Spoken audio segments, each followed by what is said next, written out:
ಮಾಡಿರುತ್ತಾರೆ. ಏನು ಶಾಸಕರು ಕೇವಲ ಮುಸಲ್ಮಾನರ ಮತಗಳನ್ನು ಪಡೆದು ಶಾಸಕರಿಗೆ ಅಷ್ಟೇ ಅಲ್ಲ, ಅವರು ಪಕ್ಷಕ್ಕೂ ಕಾಂಗ್ರೆಸ್ ಪಕ್ಷಕ್ಕೂ ಕೂಡ ಕೆಲವೊಂದು ಆರೋಪಗಳನ್ನು ಹೊರಿಸಿದ್ದಾರೆ. ಅದರ ಬಗ್ಗೆ ನಾನು ಏನು ಹೇಳಲು ಬಯಸುತ್ತೇನೆ, ಕಾಂಗ್ರೆಸ್ ಪಕ್ಷವಾಗಲಿ ವಿಶೇಷವಾಗಿ ನಮ್ಮ ಹುಣಸೂರು ಮತಕ್ಷೇತ್ರ ಶಾಸಕರಾದಂಥ ಡಾಕ್ಟರ್ ಎನ್ ಕಾಶಪ್ಪನವರಾಗಲಿ ಯಾವತ್ತೂ ಮುಸ್ಲಿಮರ ಪರವಾಗಿ ಮುಸ್ಲಿಮರಿಗೆ ಏನೇ ಸಮಸ್ಯೆಗಳು ಬಂದಾಗ, ಯಾವುದೇ ಸಮಸ್ಯೆ ಬಂದಾಗ ಸ್ಥಳೀಯದ ಮಟ್ಟದಲ್ಲಿ ಆಗಿರಲಿ, ರಾಜ್ಯ ಮಟ್ಟದಲ್ಲಾಗಿರಲಿ, ರಾಷ್ಟ್ರ ಮಟ್ಟದ್ದಾಗಿರಲಿ ಯಾವಾಗಲೂ ಅಲ್ಪಸಂಖ್ಯಾತರ ಪರವಾಗಿ ಸ್ಟ್ಯಾಂಡ್ ತಗೊಳ್ತಾ ಬಂದಿರ್ತದೆ. ಈಗ ಸ್ಥಳೀಯ ವಿಷಯಕ್ಕೆ ಬಂದಾಗ ಈ ಒಂದು ವಕ್ಫ್ ಅಮೆಂಡ್ಮೆಂಟ್ ಬಿಲ್ ಏನು ತಂದಿದೆ, ಅದು ತಂದಿರೋದು ಕೇಂದ್ರದಲ್ಲಿ ಬಿಜೆಪಿ ನೇತೃತ್ವದ NDA ಸರ್ಕಾರ ತಂದಿರೋದು, ಅದು ಕಾಂಗ್ರೆಸ್ ಪಕ್ಷ ತಂದಿರೋದು ಅಲ್ಲ. ಈಗಾಗಲೇ ನಮ್ಮ ರಾಷ್ಟ್ರ ನಾಯಕರು ಅದನ್ನು ಪ್ರಬಲವಾಗಿ ವಿರೋಧಿಸಿದ್ದಾರೆ. ಅವರು ವಿರೋಧಿಸಿದ್ದಕ್ಕೆ ಮಾತ್ರ ಅದು JPCಗೆ ಕೊಡಲಾಗಿದೆ, ಇಲ್ಲಾಂದರೆ ಅದು ಪಾಸಾಗಿ ಹೋಗ್ಬಿಡ್ತಿತ್ತು. ಮತ್ತು ಇಡೀ ಕಾಶ್ಮೀರದಿಂದ ಕನ್ಯಾಕುಮಾರಿವರೆಗೆ ನಮ್ಮ ಮುಸ್ಲಿಂ ಬಾಂಧವರು ವಕ್ಫ್ ಪ್ರಾಪರ್ಟಿ ಉಳಿಸಲಿಕ್ಕೆ ಈ ಒಂದು ಕಾನೂನನ್ನು ವಿರೋಧಿಸಲಿಕ್ಕೆ ಈಗಾಗಲೇ ಸೋಷಿಯಲ್ ಮೀಡಿಯಾ ಮುಖಾಂತರ ಅಭಿಯಾನವನ್ನು ಇಮೇಲ್ ಮುಖಾಂತರ ಕೋಟ್ಯಾಂತರ ಜನರು ಈಗಾಗಲೇ ಇಮೇಲನ್ನು JPCಗೆ ಕಳಿಸಿರುತ್ತಾರೆ. ಇಳಕಲ್ಗೆ ಬಂದಾಗ ಇಳಕಲ್ನಲ್ಲಿಯೂ ಕೂಡ ನಮ್ಮ ಅಲ್ಪಸಂಖ್ಯಾತ ಮುಖಂಡರು ಓಣಿಗೆ ಅಡ್ಡಾಡಿ, ಮನೆಗೆ ಅಡ್ಡಾಡಿ, ನಾವು ಕೂಡ ಜುಮ್ಮಾ ದಿವಸ, ಶುಕ್ರವಾರ ದಿವಸ ಮಸೀದಿಯಲ್ಲಿ ಎಲ್ಲ ಮುಸಲ್ಮಾನರನ್ನು ಇದರ ಬಗ್ಗೆ ಈ ಒಂದು ಅಮೆಂಡ್ಮೆಂಟ್ ಅನ್ನು ವಿರೋಧಿಸಲಿಕ್ಕೆ ನಾವು ಅವರಿಗೆ ಪ್ರೇರಣೆ ಕೊಟ್ಟಿದ್ದೀವಿ. ಎಲ್ಲರೂ ಮಹಿಳೆಯರು, ಪುರುಷರು ಎಲ್ಲರೂ ಅವರನ್ನದೇ ಎಲ್ಲರೂ ಇದನ್ನು ವಿರೋಧ ಮಾಡ್ತಾ ಇದ್ದಾರೆ.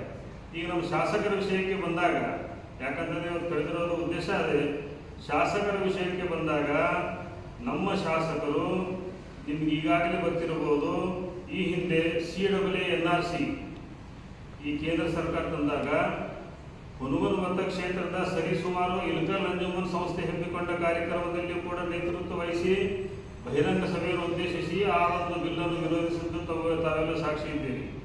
ಜೊತೆಗೆ ಹುಣಸೂರು ನಗರದಲ್ಲಿಯೂ ಕೂಡ ಅಲ್ಲಿಯ ಅಂಜುಮನ್ ಸಂಸ್ಥೆ ಕೂಡ ಈ ಒಂದು CAA NRC ವಿರುದ್ಧ ಪ್ರತಿಭಟನೆ ಹಮ್ಮಿಕೊಂಡಾಗ ಅದರಲ್ಲಿ ಕೂಡ ಪಾದಯಾತ್ರೆ ಮಾಡಿ ಬಹಿರಂಗ ಸಭೆಯನ್ನು ಉದ್ದೇಶಿಸಿ ಅಲ್ಲಿ ಕೂಡ ಅದನ್ನು ವಿರೋಧ ಮಾಡಿರುತ್ತಾರೆ. ಜೊತೆಗೆ ಐತಿಹಾಸಿಕವಾಗಿ ಇಳಕಲ್ ನಗರದಿಂದ ಬಿಜಾಪುರವರೆಗೆ 110 ಕಿಲೋಮೀಟರ್ವರೆಗಿನ ಪಾದಯಾತ್ರೆಯಲ್ಲಿ ನಮ್ಮ ಸಮಾಜದ ಜೊತೆ ಹೆಜ್ಜೆ ಹಾಕಿ ಒಂದು ಐತಿಹಾಸಿಕ ಒಂದು ಇದನ್ನು ತೋರಿಸಿಕೊಟ್ಟಿರ್ತಾರೆ. ನಾನು ಮುಸ್ಲಿಮರ ಜೊತೆ ಇದ್ದೇನೆ ಎನ್ನುವ ಒಂದು ಭಾವನೆ, ಒಂದು ವಿಶ್ವಾಸ ಅವರು ತೋರಿಸಿಕೊಟ್ಟಿದ್ದಾರೆ. ಇದಕ್ಕೆಲ್ಲ ತಾವೆಲ್ಲ ಇಡೀ ರಾಷ್ಟ್ರವೇ ಸಾಕ್ಷಿಯಾಗಿದೆ. ಹೀಗಿರುವಾಗ ವಿನಾಕಾರಣ ಶಾಸಕರು ಮುಸಲ್ಮಾನರ ಮತಗಳನ್ನು ಓಲೈಸಿ, ಹಂಗೆ ಮಾಡಿ, ಬುಸಲಾಯಿಸಿ ತಗೊಂಡು ಅವ್ರ ಪರವಾಗಿ ನಿಲ್ಲೋದಿಲ್ಲ ಅನ್ನೋದು ಸತ್ಯಕ್ಕೆ ದೂರವಾದದ್ದು. ಸೋಷಿಯಲ್ ಡೆಮೊಕ್ರಾಟಿಕ್ ಪಾರ್ಟಿ ಆಫ್ ಇಂಡಿಯಾದ ಒಂದು ಪ್ರತಿಭಟನೆಯಲ್ಲಿ ಆ ಪಕ್ಷದ ಮುಖಂಡರಾದ ರಂಜಾನ್ ಕಡಿವಾಲ್ ಇವರು ಹುಣಸೂರು ಮತಕ್ಷೇತ್ರದ ಶಾಸಕರ ಮೇಲೆ ಒಂದು ಆರೋಪವನ್ನು ಮಾಡಿದ್ದಾರೆ. ಈ ಕರಾಳ ಕಾನೂನಿಯನ್ನು BJP ಸರ್ಕಾರ ತಂದಿದೆ, ಅದರ ವಿರುದ್ಧ ಶಾಸಕರು ಇಲ್ಲ ಅದರ ಪರವಾಗಿದ್ದಾರೆ ಅನ್ನೋ ಥರ ಹೇಳಿದ್ದಾರೆ. ನಾನು ಅವರಿಗೆ ಹೇಳಲಿಕ್ಕೆ ಬಯಸ್ತೇನೆ, ಈ ರಾಜ್ಯದಲ್ಲಿ ಮುಸ್ಲಿಮರ ಮೇಲೆ ಯಾವಾಗಾದರೂ ಅನ್ಯಾಯ ಆದಾಗ, ದೌರ್ಜನ್ಯ ಆದಾಗ ಮೊದಲ ಧ್ವನಿಯಂತೂ ಏಕೈಕ ರಾಜಕೀಯ ಮುಖಂಡರು ಮತ್ತು ನಾಯಕರಂದರೆ ಅದು ನಮ್ಮ ಮತಕ್ಷೇತ್ರದ ಶಾಸಕರಾದಂಥ ಡಾಕ್ಟರ್ ವಿಜಯಾನಂದ ಕಾಶಪ್ಪನವರು. ಯಾಕೆ ಈ ಮಾತನ್ನು ಹೇಳ್ತಾ ಇದ್ದೀನಿ ಅಂದರೆ, ಹಿಂದಿನ BJP ಸರ್ಕಾರ ಮುಸ್ಲಿಮರಿಗೆ ಸಿಗ್ತಿರತಕ್ಕಂಥ 4% ರಿಸರ್ವೇಷನನ್ನು ಕಿತ್ತೆ ಹಾಕಿತು. ಅದು ಕಿತ್ತೆ ಹಾಕಿ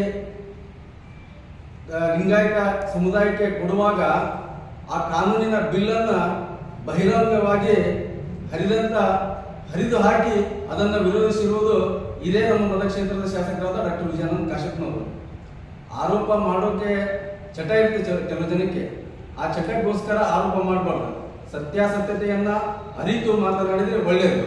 ಈ ಕಾನೂನನ್ನು ಬಹಿರಂಗವಾಗಿ ಲೋಕಸಭೆಯಲ್ಲಿ ಕಾಂಗ್ರೆಸ್ ಪಕ್ಷ ವಿರೋಧಿಸಿದೆ. ಕಾಂಗ್ರೆಸ್ ಪಕ್ಷದ ಉನ್ನತ ನಾಯಕರಾದಂಥ ಶ್ರೀಯುತ ರಾಹುಲ್ ಗಾಂಧಿ ಅವರು ಕೂಡ ವಿರೋಧಿಸಿದ್ದಾರೆ.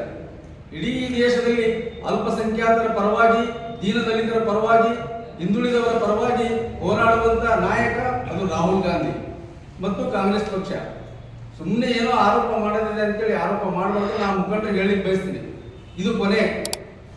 ಇನ್ನೊಂದು ಸಾರಿ ನೀವು ಸತ್ಯವನ್ನು ಅರಿಯದೆ ನಮ್ಮ ಮತಕ್ಷೇತ್ರದ